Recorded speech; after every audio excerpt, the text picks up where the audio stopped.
Bien le bonjour à vous toutes et vous tous. D'habitude, on aurait dû se retrouver face à une audience, face à un public, avec toutes les conditions autour du Covid qui étaient respectées par l'organisatrice du Salon Synergie Santé. Et puis il y a 3 jours, le couperet est tombé.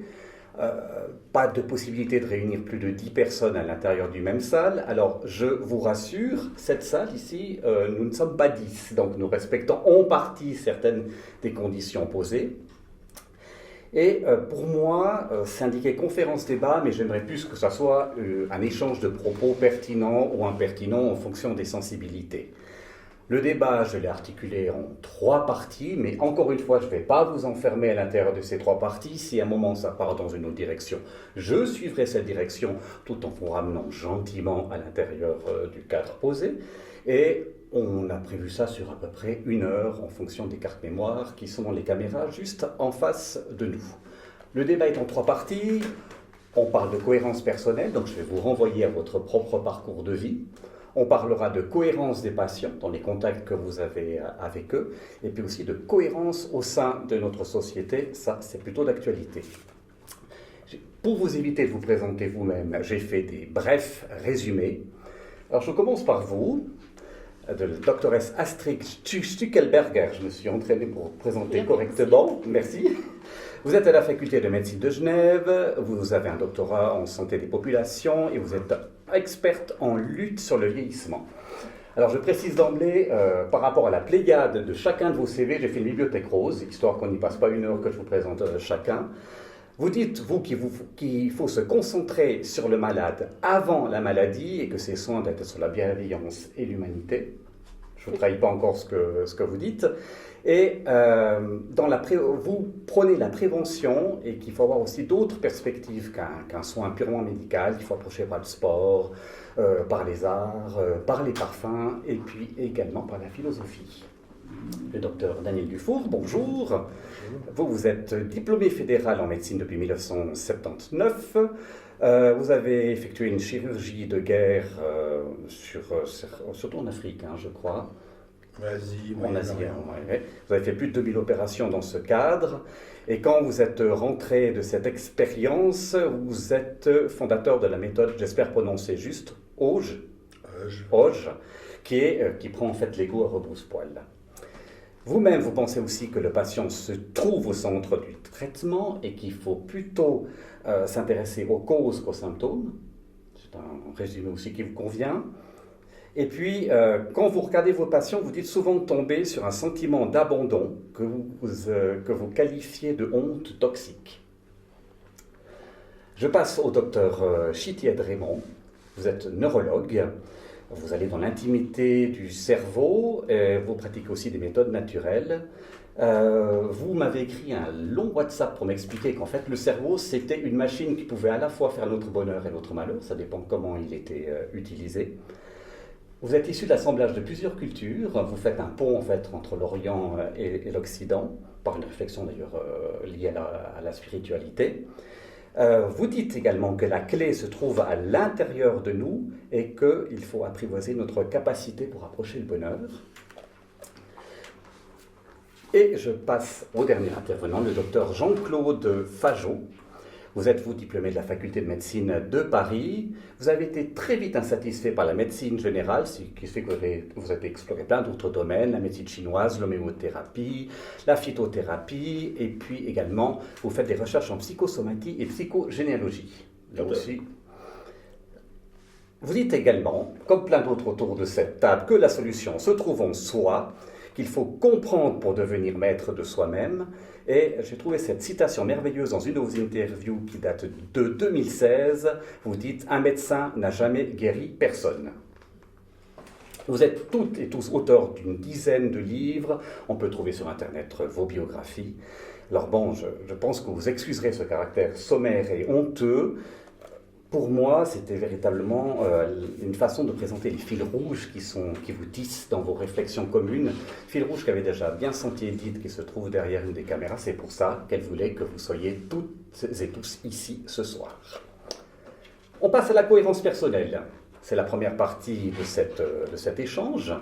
Et je vais commencer en citant le docteur Daniel Dufour, dès les premières lignes de son livre Rebondir. Je vais juste lire 4 lignes. Il y a tout juste 30 ans, je mettais un terme à de laborieuses études médicales et devenais médecin. Autant la rencontre avec les patients m'avait passionné et m'avait motivé à poursuivre mes études, autant le cadre dans lequel celles-ci se déroulaient ainsi que le contenu scientifique des cours me semblaient ennuyeux et pesants. Ces derniers ne laissaient en effet que très peu de place à l'humain et encore moins à l'amour. Quelques années plus tard, vous persistez, vous signez ? Je sursigne, je surpersiste. Oui, tout à fait. Je crois qu'on a oublié dans le cadre médical, je parle de la faculté de médecine et tout, on a oublié l'humain, on a fait que l'être humain est une somme de composants, d'organes, de différentes fonctions.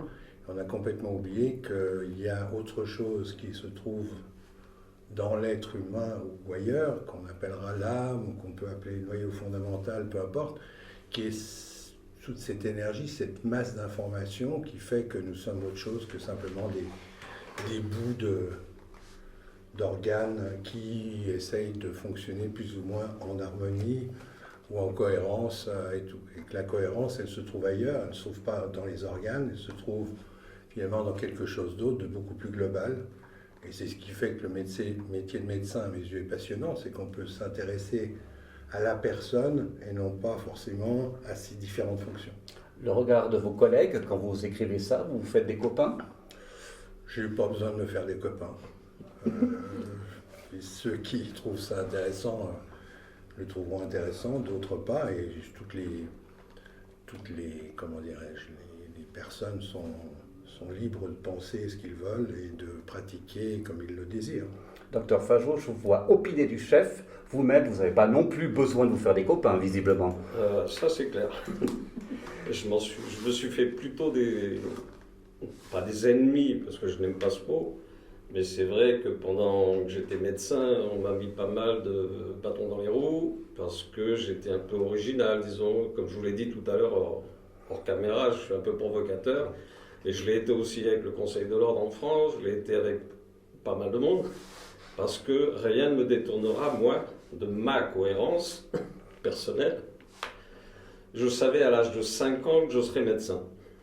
Moi, je le disais, j'ai une sœur aînée qui a 85 ans, elle en parle encore, quand on se voit.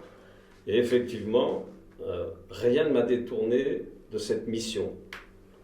Et je pense qu'effectivement, quand on a une mission, on reste cohérent.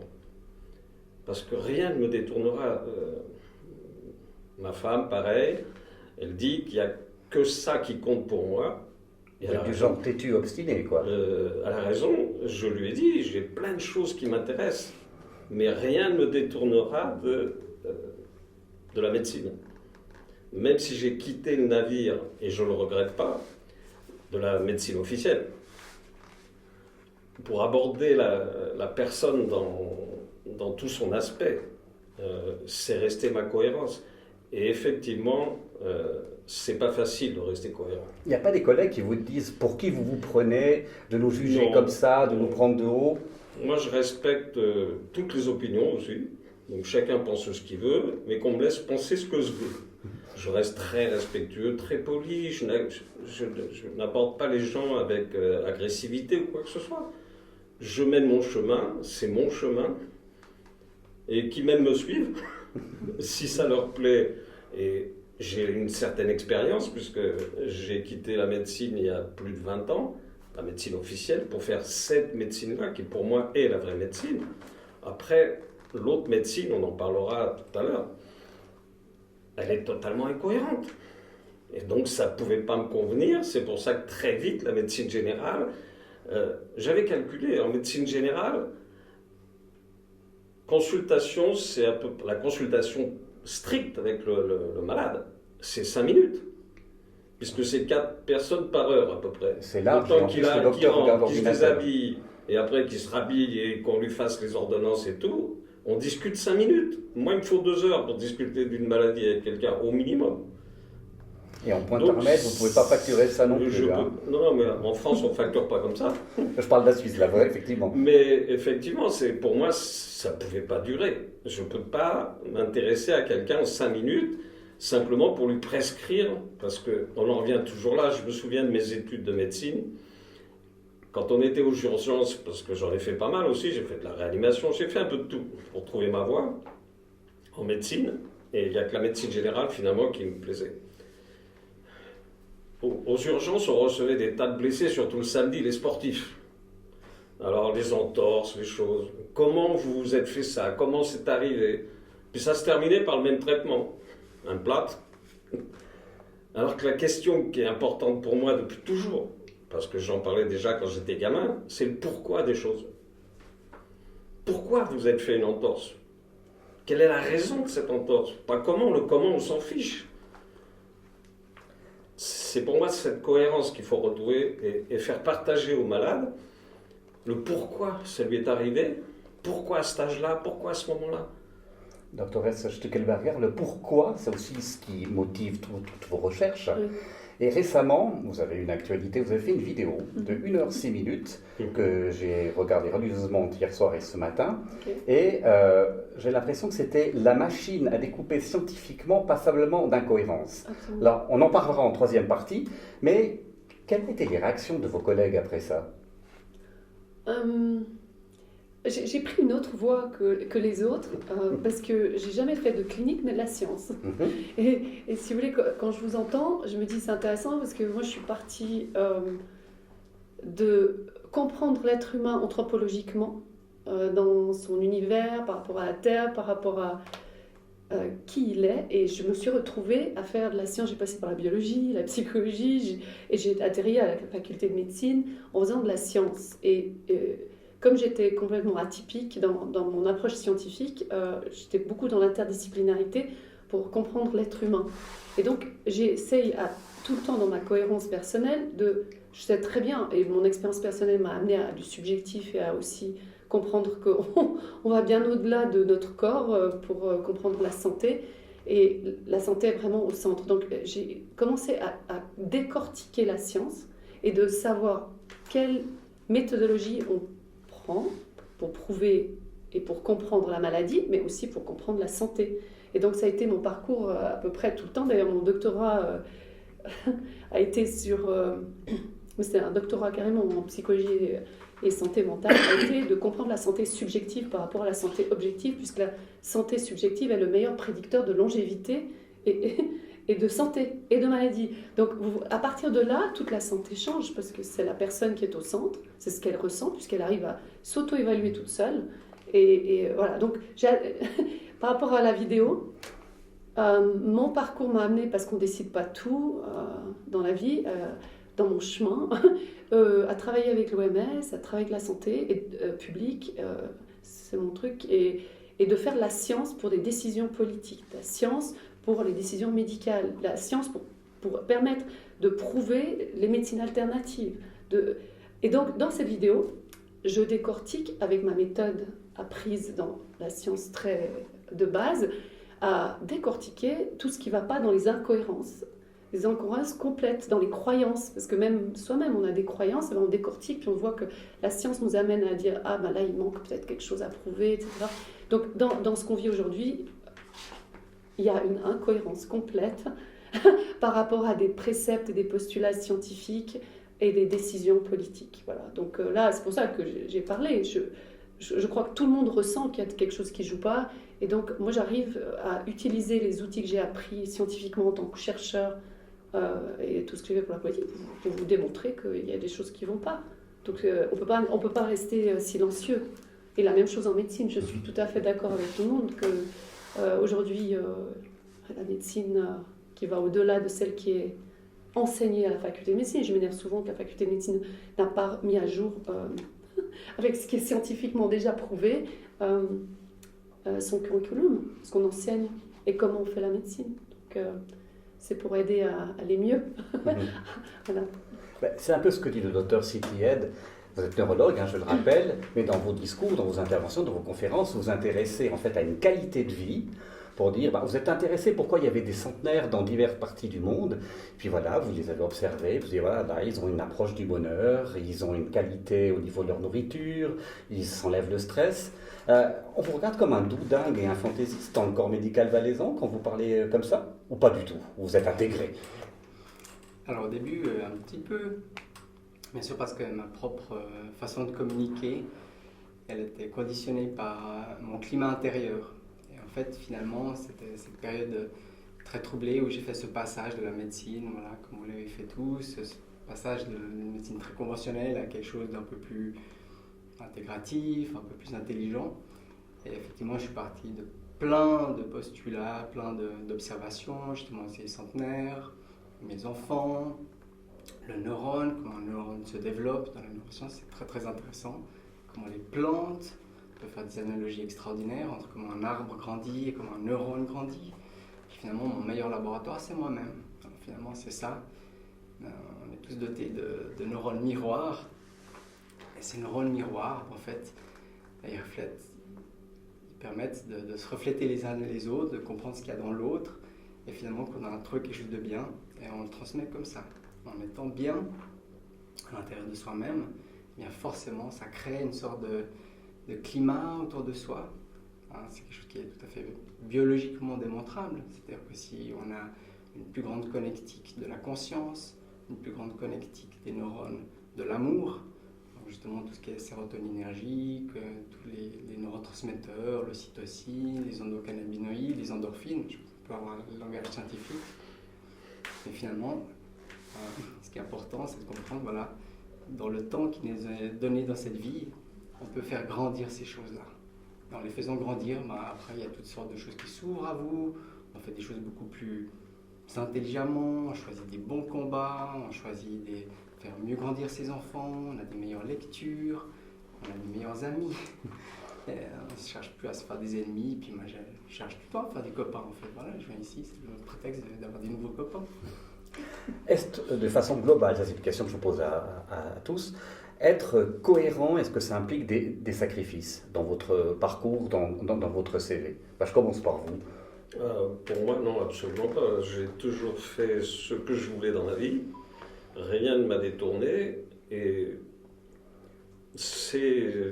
pour moi, c'est ça la cohérence que chacun devrait avoir. C'est quoi qu'il arrive. Vous ne mettez pas une pression financière en vous disant avec ça, je ne vais pas tourner, je ne vais pas y arriver.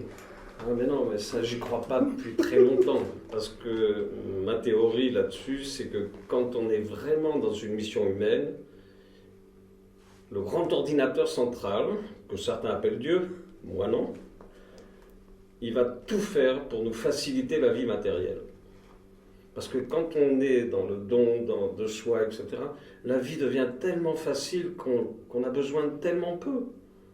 Donc, finalement, ça roule, le bien-être, il est là, et matériellement, il n'y a aucun souci parce qu'on nous facilite la vie. Parce qu'on doit continuer dans cette voie. Alors qu'on voit bien que les gens qui sont trop intéressés ou trop attachés, c'est un mot sur lequel on reviendra peut-être, au matérialisme, c'est eux qui se font beaucoup de stress, tellement ils ont peur de perdre.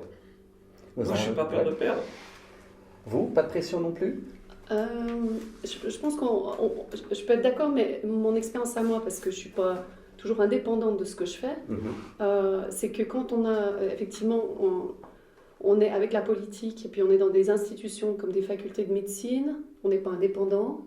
Quand on est innovant, qu'on commence avec des nouvelles sciences, puis qu'on commence à casser une ancienne médecine, par exemple, en disant que dans le vieillissement, vous pouvez vivre en bonne santé toute votre vie, ce qui est prouvé dans la science, et puis que les neurones et les synapses se reconstruisent, le cerveau est plastique, vous pouvez reconstruire vos muscles toute votre vie, des choses comme ça, vous avez forcément des critiques.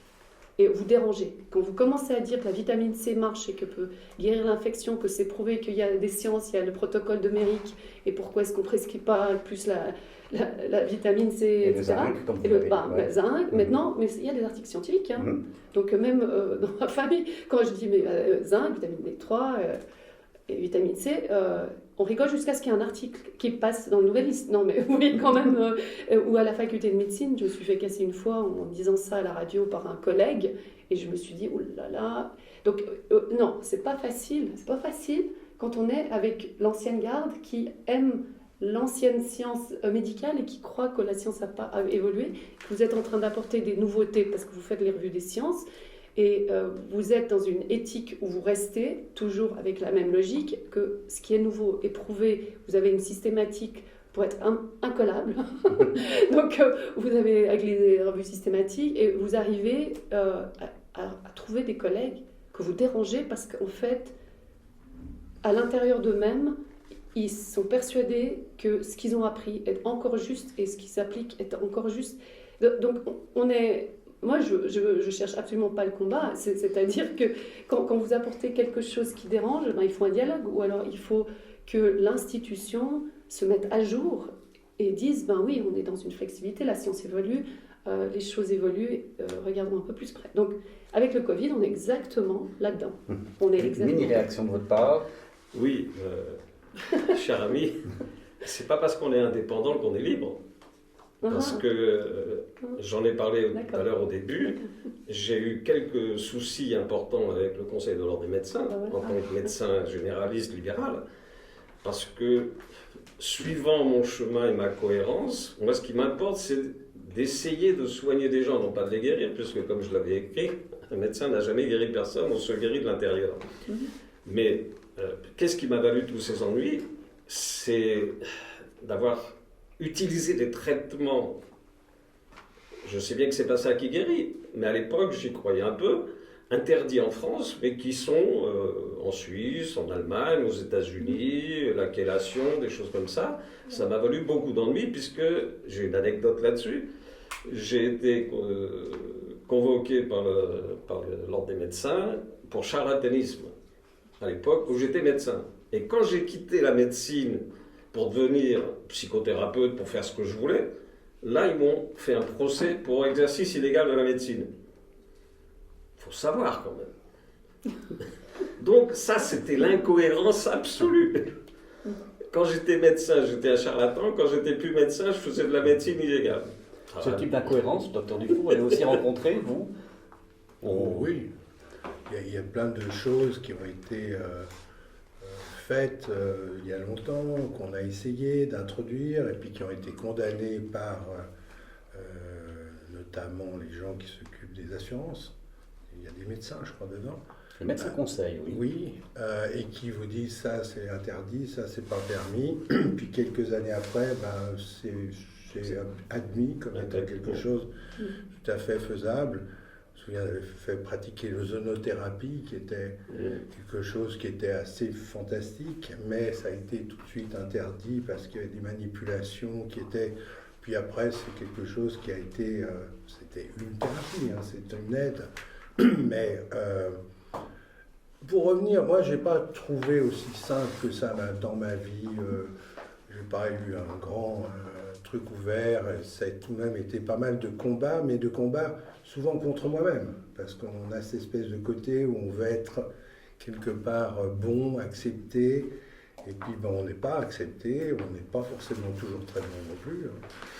On apprend, et c'est souvent nos patients qui nous apprennent, c'est ça qui est merveilleux. Mais c'est vrai qu'il faut avoir une certaine constance et... oui, je dirais, dire voilà, moi j'ai envie de faire ceci, de suivre finalement son cœur plutôt que sa raison, qui elle va tout de suite me dire oulala, les impôts, ouais, bon, on va partir dans des choses, des considérations très économiques et tout. Mais c'est pas toujours facile, mais finalement, le chemin s'ouvre, les portes s'ouvrent malgré nous ou grâce à nous, je dirais plutôt ça. Et les choses se font. Et les résultats sont intéressants parce qu'il y a d'autres personnes qui commencent aussi à s'éveiller, à bouger, même si la faculté n'est, comme vous l'avez dit très justement, est totalement restée figée sur des concepts newtoniens. On va tomber la pomme, c'est ça? Oui. On va passer à la seconde partie, qui est la cohérence chez le patient. Et quand j'ai préparé cette petite conférence, je me suis dit, est-ce que finalement, votre travail, c'est pas de révéler la cohérence à l'intérieur des... Est-ce que vous êtes un révélateur de cohérence pour les patients, Dr. Siti Atemou? Alors oui, bien sûr, tant qu'on est dans l'incohérence, le système corporel ne fonctionne pas, quoi. Les organes n'arrivent pas à s'harmoniser les uns avec les autres, le système neurovégétatif est toujours branché sur le stress, on n'arrive pas à faire fonctionner notre esprit de manière apaisée. Et, je prends un exemple, par exemple les épileptiques, ça c'est un état de stress maximal. C'est très difficile à comprendre, même pour un neurologue très bien formé, parce que le cerveau c'est juste une machine juste ultra complexe. Et à un moment donné, j'arrive, après un long cheminement, il faut souvent plus que 2 heures, il faut des fois 4-5 ans, jusqu'à que les gens réalisent qu'il y a quelque chose qui se passe à l'intérieur d'eux-mêmes, qu'ils sont sur leurs conflits anciens, qui ressortent, tout leur stress, leur propre vécu, leurs composantes biologiques, mais bien sûr tous les autres composantes environnementales. J'intègre à peu près tous les facteurs qui existent, que je connais, dans leur raisonnement, pour finalement les amener à devenir cohérents. Et que si on essaie de résoudre par exemple une épilepsie rien qu'avec un médicament, eh bien c'est très vulnérable. Parce que voilà, la crise du Covid, c'était génial. Il y a eu des ruptures d'approvisionnement dans certaines filières. Et du coup, c'est retrouvé à sec. J'ai dit, mais réfléchissez.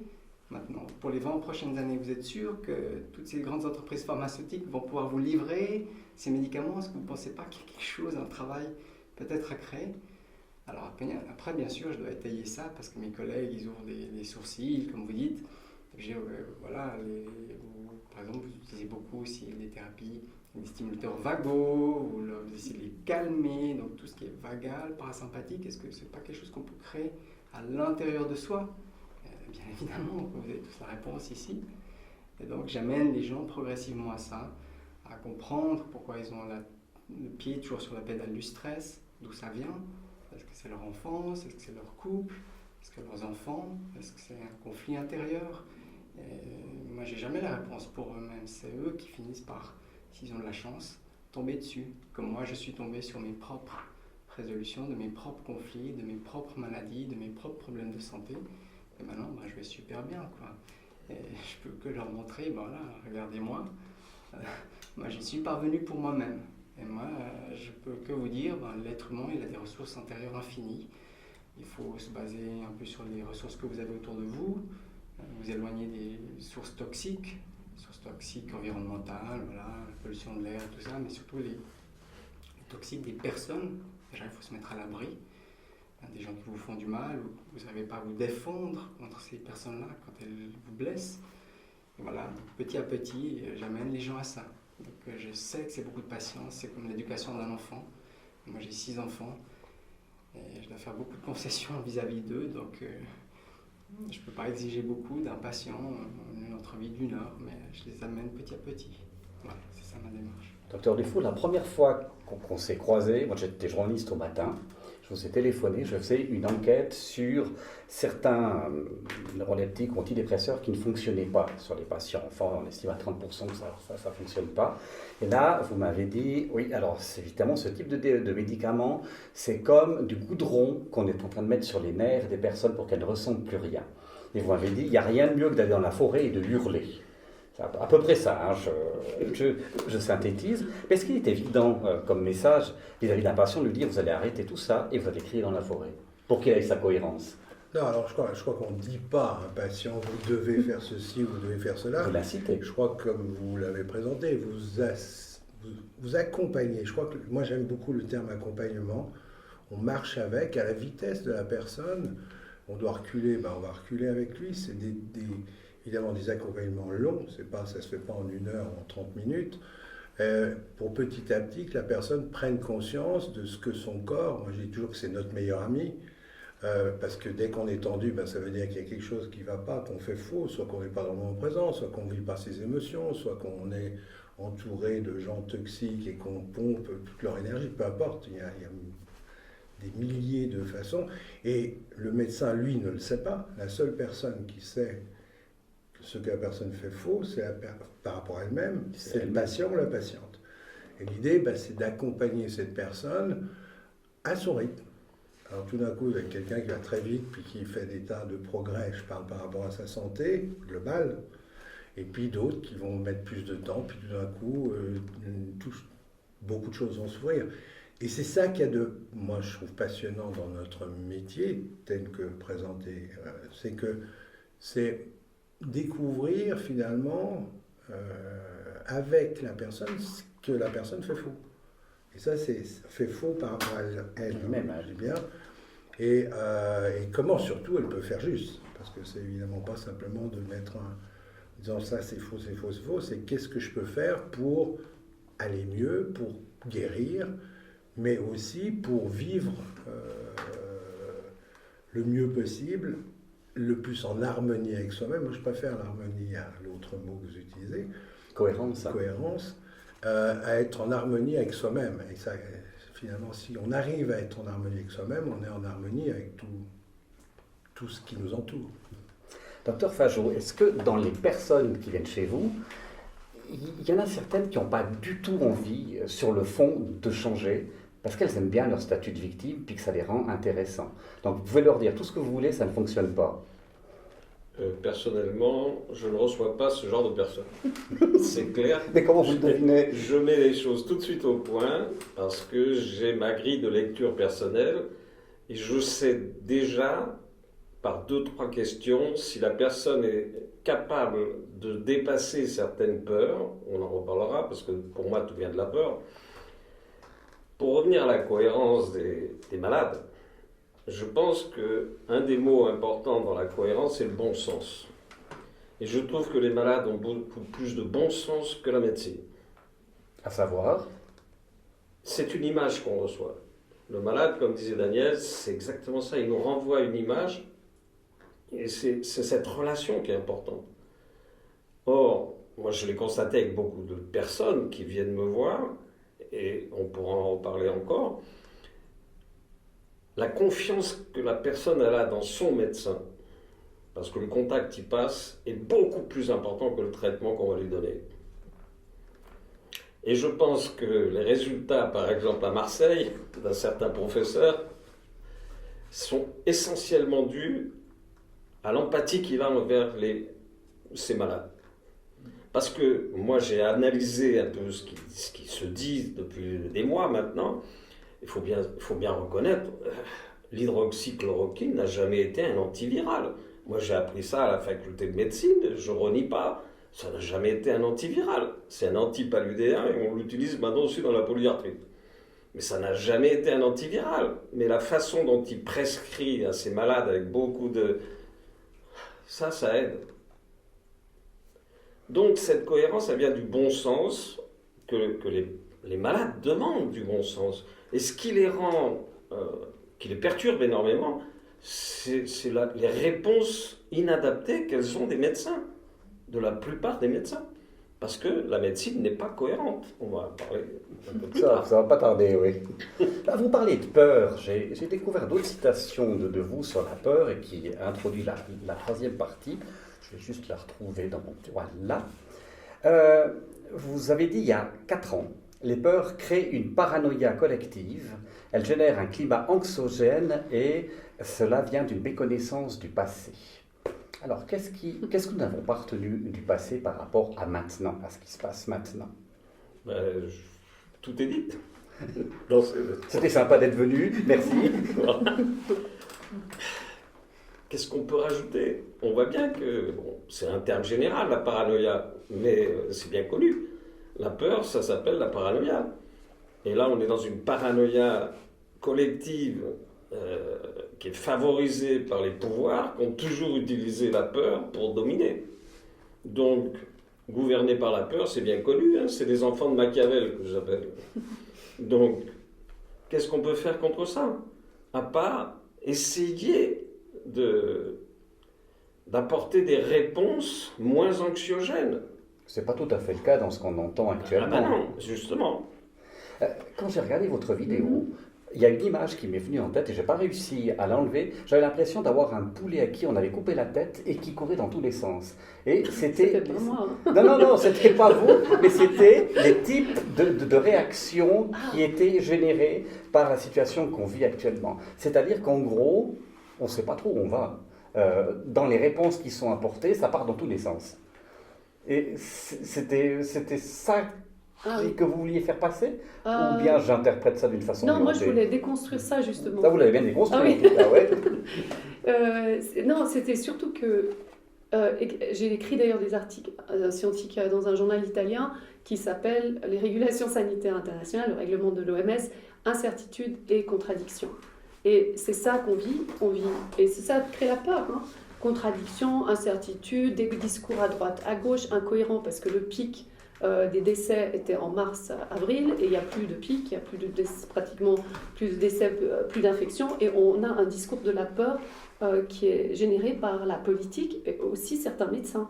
Donc si on essaye de trouver la cohérence comme chercheur, on va tout de suite aller chercher, décortiquer, comprendre pourquoi et puis bien sûr on décortique aussi le discours politique. Et donc le professeur Macron, Monsieur Macron, c'est vraiment marrant. Il a commencé en disant on est en guerre. Et donc si on peut décortiquer rien que ça, la logique à partir de on est en guerre, tout ce qu'il dit va dans la logique de la guerre. La logique du couvre-feu, la logique du voilà. tout, ouais. Et donc moi je dis, alors c'est non éthique. On a une éthique de communication qui a été mise par l'OMS qu'on ne peut pas faire peur aux gens parce qu'on va contre leur santé et contre toute communication qui fait du bien.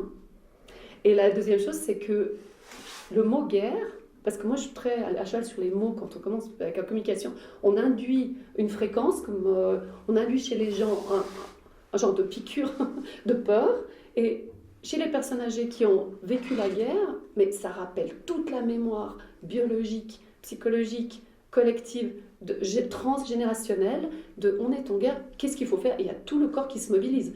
Je suis sûre que si on étudiait avec l'électroencéphalogramme, l'électrocardiogramme, et on induit le mot guerre, vous pouvez être sûr qu'il va y avoir des réactions immunitaires, des réactions psychologiques, et on pourrait faire la science de ça. D'ailleurs, il y a toute une science qui est très intéressante sur la bioacoustique et sur les fréquences, qui mettent les fréquences de l'amour tout en haut avec la santé et de la peur, près de la violence, près de la mort, près des décès, près de l'immunité qui se baisse. Et c'est une science qui est en cours, qui existe. Il y a un japonais qui s'appelle le professeur Emoto oui, là, par qui exemple. a essayé de le faire. Il s'est fait bien démonter aussi. Ben Vista aussi. Oui. Il y a même le professeur Montagnier du prix Nobel qui est en plein là-dessus, qui travaille là-dessus. Donc ça, c'est vraiment une chose que je trouve scandaleuse dans ce qui arrive. Mais alors, pour combattre, moi, j'utilise la science. Parce que c'est un outil, on peut l'utiliser de plusieurs façons, mais on peut rassurer les gens en leur disant...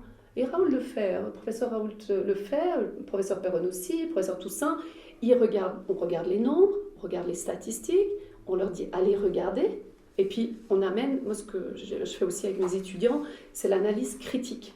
Allez regarder vous-même, apprenez vous-même à regarder, à décoder, à lire, et vous voyez très très bien qu'il y a quelque chose qui ne joue pas quand vous regardez les courbes actuelles. De la montagne du Mont Blanc du décès n'est plus là, c'est fermé, ça c'était une pandémie, une épidémie, elle n'est plus là, c'est plus une épidémie. Aujourd'hui j'ai encore parlé à un directeur d'un centre médical à Vevey, il a reçu 30 patients par jour qui ont des grippes et qui sont testés positifs. Pourquoi? Parce qu'il a été décortiqué. Eh ben, les laboratoires, j'ai appelé 4 laboratoires hier, les laboratoires utilisent un PCR qui est un test qui n'est pas fiable du tout, qui met des faux positifs, non seulement dans la maladie, parce qu'on doit s'arrêter à 25 d'amplification, ça veut dire de magnification. C'est comme si vous prenez une loupe, vous grossissez 25 fois le petit bocal avec les RNA et la soupe, je dis, et puis vous arrivez à dire, ah ben voilà, celui-là il est malade, il y a des pathogènes, il y a une charge virale. Après 25, cette soupe, vous augmentez encore avec votre loupe, et vous trouvez de moins en moins et de l'eau. Et quand vous trouvez quelque chose, vous trouvez des débris, alors ça c'est le scoop, vous trouvez des débris des gens qui ont combattu le virus, et pas forcément le coronavirus. Donc ils ont une immunité et on détecte positif. Donc vous vous rendez compte l'aberration, l'incohérence. Voilà. On est en train d'avoir des positifs qui ont une immunité et on leur met positif égal. Un test égale un cas. Donc un cas, ça veut déjà dire le mot, ça veut déjà dire que vous êtes malade. Alors que c'est pas vrai. Donc test positif égale malade, infecté, contagieux, etc. Et toute la rhétorique part d'un faux postulat. Et donc moi j'aime bien montrer aux gens le faux postulat. Puis tout à coup ils disent ah mais ouais on n'avait pas pensé. Mais bien sûr, on sentait que quelque chose n'était pas juste. Et merci, vous nous rassurez. J'ai dit bon ben allez. Augmenter votre immunité, parce que quelqu'un avec un système immunitaire qui est fort, il n'attrapera jamais un virus. Le virus peut pas, même le virus n'est pas vivant, il ne peut pas s'accrocher à quelque chose qui n'est pas ouvert. Vous qui êtes très sensible aux mots, Oui. en fait, on est en fait avec un sentiment global de contradiction. Oui. On infantilise les citoyens, on leur dit vous vous comportez comme des gosses, c'est pas possible. Et le citoyen a un peu l'impression qu'en haut c'est de l'incohérence. Donc l'incohérence ne peut pas engendrer la cohérence, c'est pas possible. Et ce qui est le plus Et ça, à tous choquant, les c'est stades. que les décisions politiques devraient être prises sur de la science bien faite, éthiquement bien faite, et elle n'est pas. Et que si l'appareil de base mesure des choses fausses, ce qui est le cas, d'ailleurs ils m'ont même dit, on a plusieurs appareils, et on mesure un truc qui s'appelle le CT, donc on appelle ça le PCR, mais en fait les appareils avec la même personne mesurent des choses différentes. Donc et ça, à partir de ça, les politiciens parlent d'un test qu'ils ne connaissent pas. Donc, on doit éduquer les politiciens, on doit remettre à zéro tout ce qu'on a fait là et de remettre un peu de vérité. Il y a le professeur Stadler qui est un Nova-Valaisan, mais magnifique, il a déjà démonté ça depuis 3 mois. Les personnes l'écoutent, même le champ fédéral. Et après, ça contamine, c'est comme une contagion du mot, j'appelle ça, une contagion de la communication et d'un test faux. Et tout. Donc après, on va dans les croyances.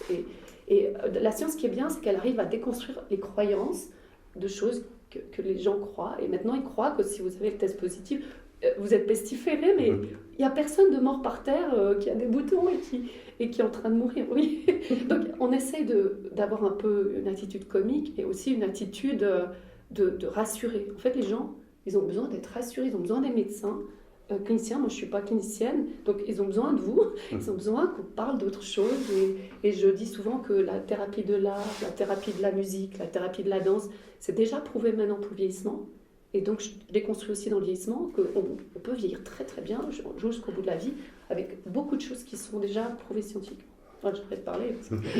Docteur Dufour, moi je suis souvent, enfin je suis quasiment tout le temps sur les réseaux sociaux, je regarde, il y a toutes les opinions qui défilent par un coup de pouce comme ça, et la pression globale qui ressort, c'est quoi qu'on fasse, on va faire mal, on va faire faux. Si je vous donnais à vous les clés du pouvoir, et je vous dis voilà, maintenant, débrouille-toi avec ça, qu'est-ce que tu vas faire pour faire en sorte que ça fonctionne un tout petit peu mieux? Alors déjà, je refuserai les clés. Ça ne m'étonne pas, Ça, j'aurais essayé. Hein. Chose.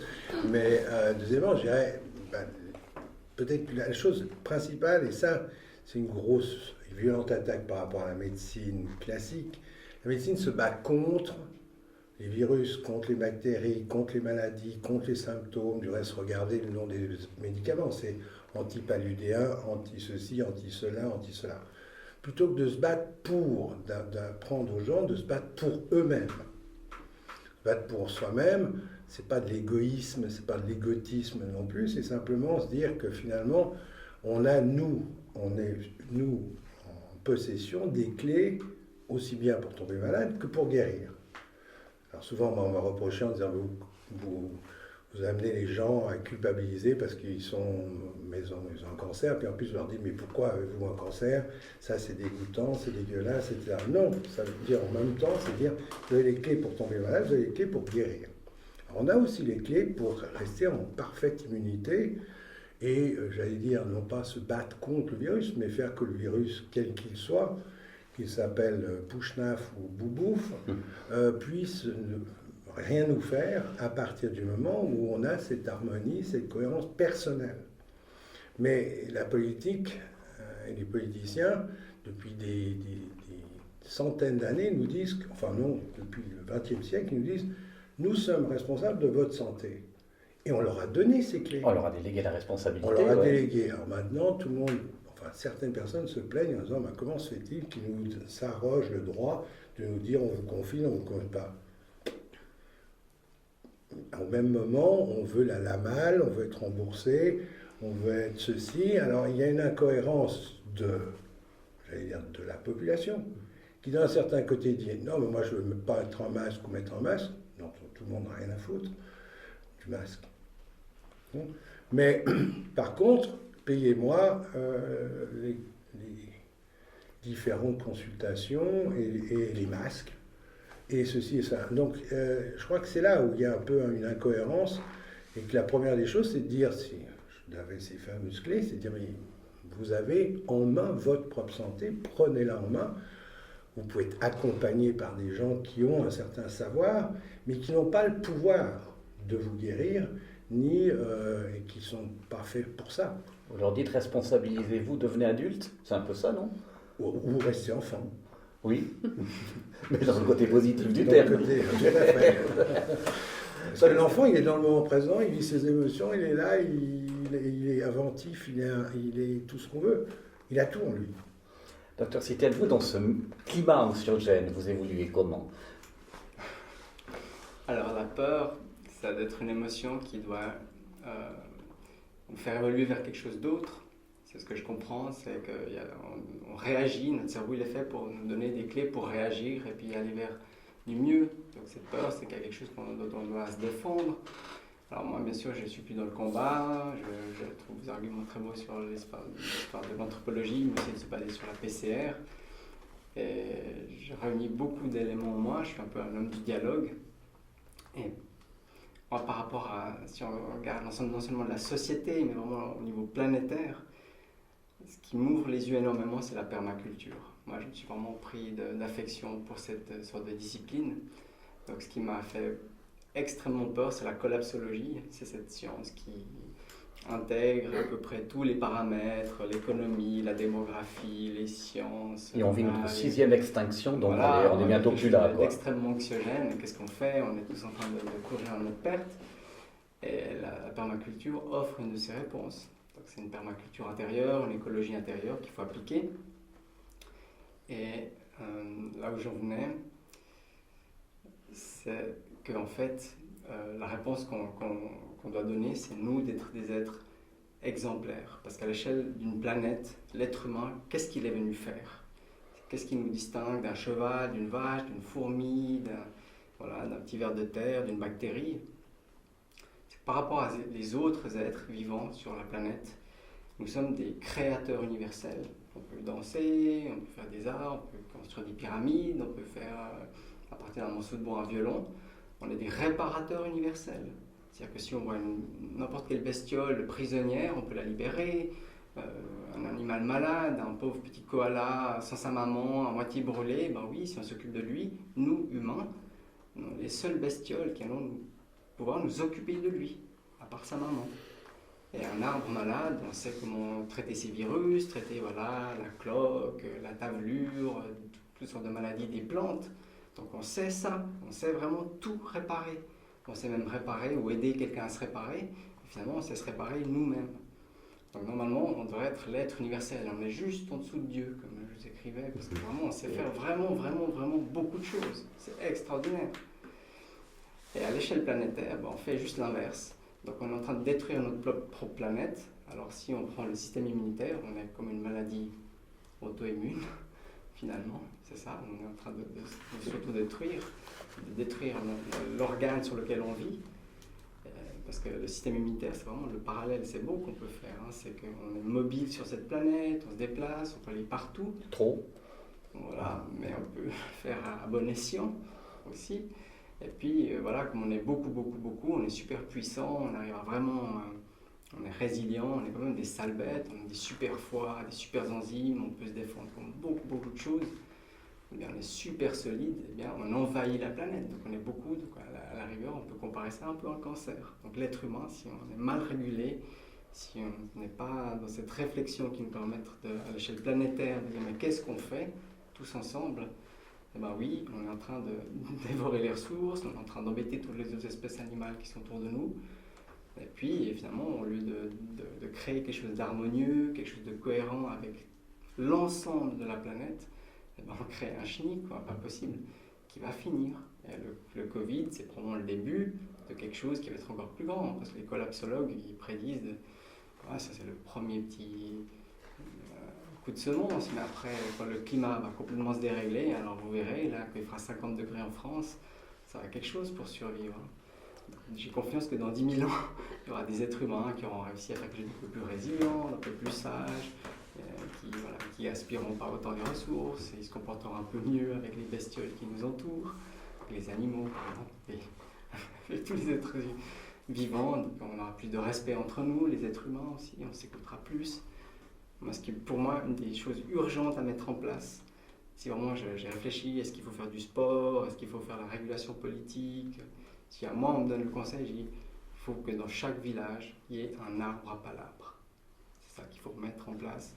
On se met tous ensemble, on règle les problèmes du village, du quartier, quels sont nos problèmes matériels, quels sont nos problèmes d'éducation avec les enfants, est-ce qu'il faut construire un puits pour avoir de l'eau, est-ce qu'il faut créer des éoliennes. Toi, tu m'as volé des patates, bon, je t'en veux pas, c'est pas grave, mais si tu m'avais demandé, je te les aurais données. Voilà, nos petits conflits, nos choses qui font qu'on se déteste les uns les autres. On peut passer par-dessus, puis finalement, on peut s'aider. C'est ça le truc final que j'ai, c'est qu'on a des cerveaux qui sont faits pour nous aider les uns les autres, au lieu de nous embêter les uns les autres, au lieu d'être en compétition les uns avec les autres. Voilà. Donc, si on crée l'amour à l'intérieur de nous-mêmes, on va créer cette chose extraordinaire. Le cerveau le plus efficace de tous, c'est celui qui est capable d'amour universel et inconditionnel. C'est un cerveau super branché, super neurone, super calme. Ça, c'est vraiment le top. Alors, je vise un peu ça, ce sera difficile, mais...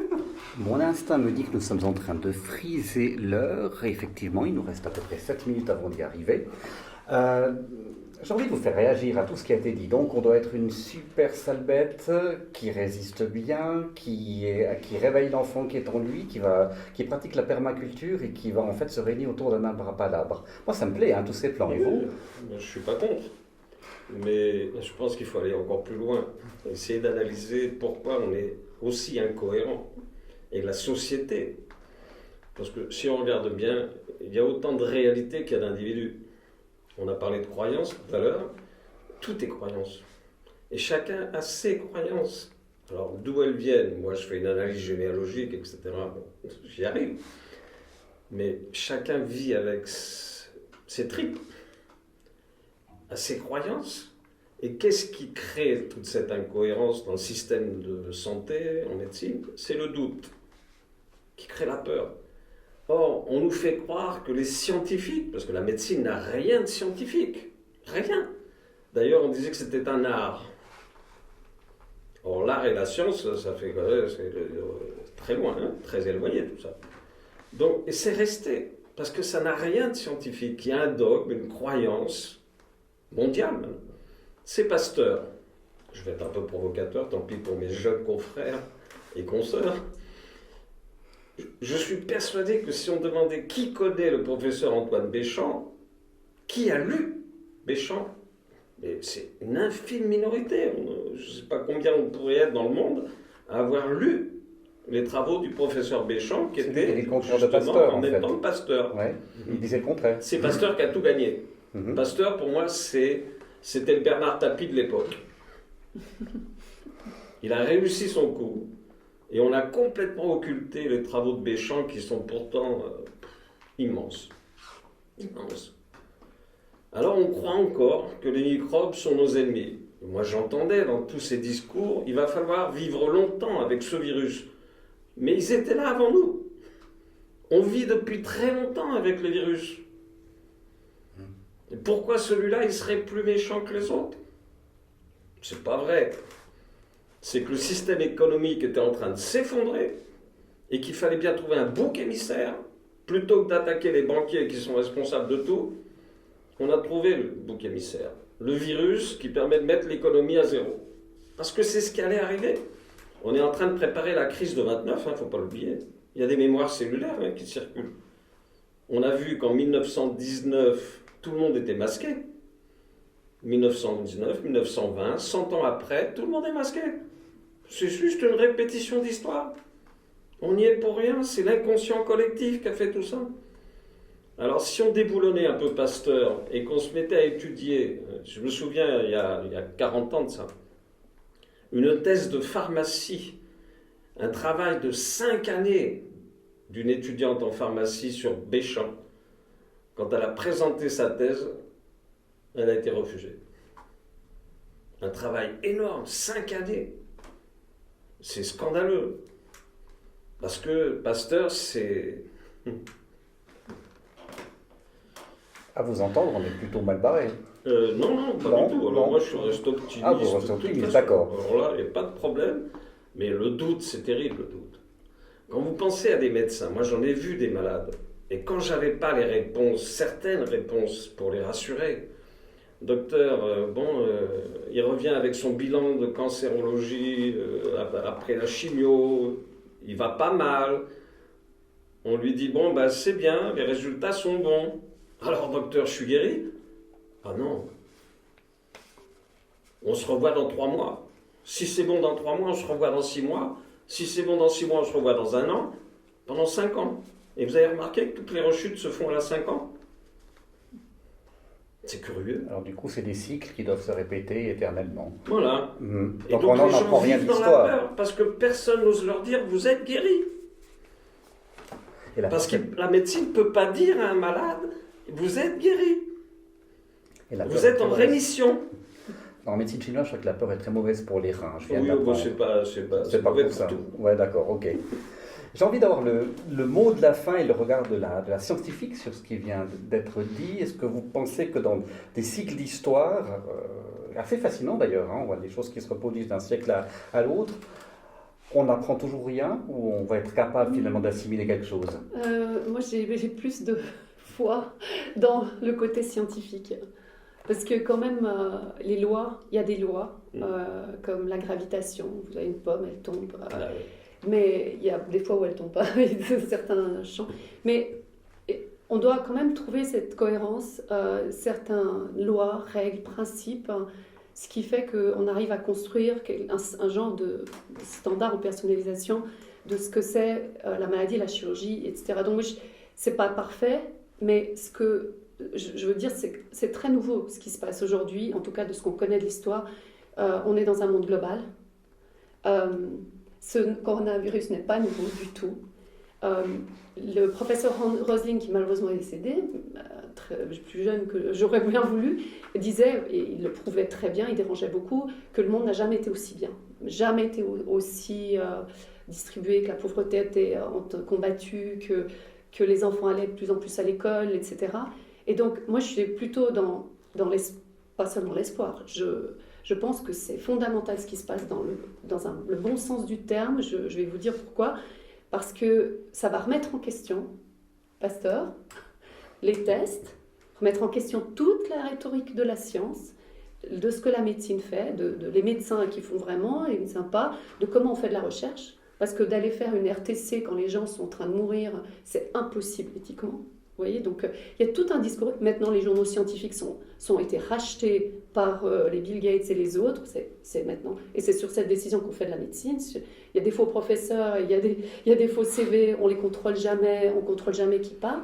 Donc c'est super. On va remettre à zéro et on va refaire une nouvelle science. C'est prêt, le monde est prêt pour une nouvelle science avec la technologie qui peut mesurer ce que vous faites beaucoup mieux. Et moi, j'ai beaucoup d'espoir dans l'immunité, c'est-à-dire comment on va mesurer le niveau de santé qui n'est jamais blanc ou noir, 0 et 1, mais qui est dans une continuité de la mort à la santé, à 0 ou à la santé, à la très très bonne santé. Il y a un organe qui peut être malade, l'autre pas. On va redessiner une nouvelle santé et surtout un marché basé sur la santé, pas la maladie. Parce que ceux qui nous dirigent aujourd'hui, c'est des gens qui sont des marchands de maladie. Donc c'est toute une logique différente et mon espoir c'est vraiment que toute cette innovation qui est en place, je suis dans pas mal de comités européens et tout ça, il y a des choses formidables qui se passent dans la santé, faites aussi par des ingénieurs, c'est dommage que le Forum Santé a eu lieu, mais aussi dans tout ce que vous faites dans ce Forum Santé. Et donc on est dans une nouvelle ère, une nouvelle médecine malheureusement. Il y a des malheurs et tout ça, on est aussi là pour parler et puis pour que ça se rétablisse et on va vraiment vers quelque chose de beaucoup mieux qu'avant. Il faut juste pas qu'ils nous dominent trop longtemps avec ça, mais aussi au niveau énergétique, je pense qu'il y a beaucoup de personnes réveillées qui se rendent compte. La population, après ça, elle va vouloir de la santé, pas de la maladie. Et donc, c'est le moment de justement mettre sur pied une nouvelle médecine. Et moi, je suis dans pas mal de groupes où j'ai beaucoup d'espoir. Et comme disait Schopenhauer, je mets ça à la fin de mes livres. D'abord, on vous décrit quand il y a des choses nouvelles qui arrivent dans la nouvelle science et dans les nouvelles médecines. On vous décrit, ensuite on accepte, et après on dit mais on le savait depuis très longtemps. Tout à fait. Absolument vrai. Alors, laissons le mot de la fin, Schopenhauer. Ça fait sérieux, ça fait classe, ça fait très très très bien.